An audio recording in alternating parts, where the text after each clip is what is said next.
السلام علیکم ورحمۃ اللہ وبرکاتہ. Welcome to our channel Free Islamic Education Group. Maryam Safdar and team presents Sunnah course for kids. تو پیارے بچوں، کیا حال ہے آپ سب کا؟ آئی ہوپ آپ سب خیر خیریت سے ہوں گے. اللہ پاک آپ سب کو اور مجھے بھی، ہم سب کو اللہ پاک اپنی حفاظت میں رکھے. آج جو ہم دعا دیکھنے لگے ہیں وہ ہے لباس اتارتے وقت. ٹھیک ہے، جب آپ نے کپڑے چینج کرنے ہیں تب آپ نے اپنا جو ڈریس چینج کرنا ہے، جب آپ نے اس کو اتارنا ہے تب آپ نے کون سی دعا پڑھنی ہے. لباس اتارتے وقت دعا ہمیں کیوں سکھائی گئی ہے، ہم پہلے یہ دیکھ لیتے ہیں تھوڑا سا. جب ہم لباس اتارتے ہیں، ٹھیک ہے، یعنی ہمارا جسم ننگا ہو جاتا ہے، اس وقت شیطان ہم پر زیادہ اچھے طریقے سے حملہ کر سکتا ہے. ٹھیک ہے، وہ ہمیں زیادہ بہکانے کی کوشش کر سکتا ہے. ٹھیک ہے، اور اگر ہم دعا نہیں پڑھیں گے تو ہم اس کے بہکاوے میں آ سکتے ہیں.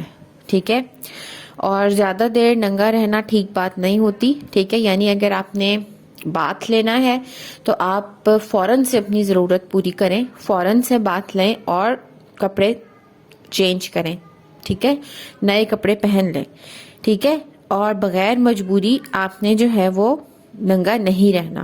ٹھیک ہے، ظاہر سی بات ہے، ہم نے ٹوائلٹ جانا ہے، ہم نے نہانا ہے، اس صورت میں ہمیں اپنے کپڑے اتارنے پڑتے ہیں. لیکن یہ نہیں کرنا آپ نے کہ آپ نے بس بیٹھے ہی رہنا ہے ٹوائلٹ میں اور ٹائم ویسٹ کرنا ہے فضول کی چیزوں میں. بس جلدی سے اپنا کام کریں اور ڈریس چینج کر کے آپ ٹوائلٹ سے باہر آ جائیں. ٹھیک ہے، حیا کے بارے میں ہمیں بہت سی چیزیں ملتی ہیں. ٹھیک ہے، حیا پر بہت زور دیا گیا ہے.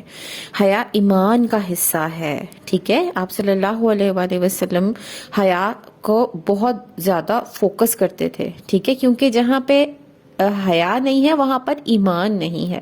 تو آپ نے شرم و حیا کا بہت خیال رکھنا ہے. ٹھیک ہے، اور آپ نے اپنی نظر کی بھی حفاظت کرنی ہے اور آپ نے اپنی سطر کی بھی حفاظت کرنی ہے. ٹھیک ہے، سطر سے مراد آپ یہاں پر اپنے جسم کے پرائیویٹ پارٹس کو لے لیں. ٹھیک ہے، اللہ پاک ہم سب کی حفاظت فرمائے. اب آپ نے چینج کرتے وقت کیا پڑھنا ہے؟ ڈریس چینج کرتے وقت آپ نے بسم اللہ پڑھنا ہے. ٹھیک ہے، یعنی اللہ کے نام سے. بس اتنی سی بات یاد رکھنے کی بات ہے. بسم اللہ آپ سب کو پتہ ہے، پوری بھی نہیں پڑھنی، ہم نے صرف بسم اللہ کہنا ہے جب ہم نے ڈریس چینج کرنا ہے. ٹھیک ہے، اور اس سے کیا ہوگا کہ ہم شیطان کے حملے سے بچ جائیں گے. ٹھیک ہے، اور باتھ روم میں پڑھنے سے پرہیز کریں. ٹھیک ہے، یعنی آپ جب ڈریس چینج کر رہے ہیں، ہوپ فلی آپ نے کوئی مطلب ایسا ایریا بنایا ہو اپنے روم میں جو کہ آپ وہاں پہ ڈریس چینج کرتے ہوں، لیکن یہ ہے کہ آپ باتھ روم میں جا کے دعا پڑھنے سے پرہیز کریں. ٹھیک ہے، باتھ روم میں جا کے دعا پڑھنا از ناٹ ریکمینڈیڈ.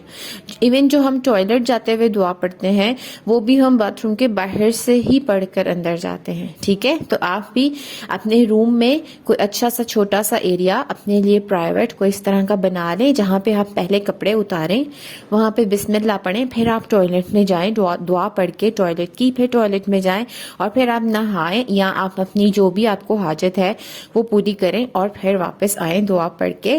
ٹھیک ہے، کپڑے پہن کے دعا پڑھ کے واپس آئیں. ٹھیک ہے، یا اگر آپ نے جب ہم لباس پہنتے ہیں وہ والی دعا بھی پڑھنی ہے تو آپ باہر آ کے اسی پرائیویٹ ایریا میں وہاں آ کر پھر آپ کپڑے پہنیں.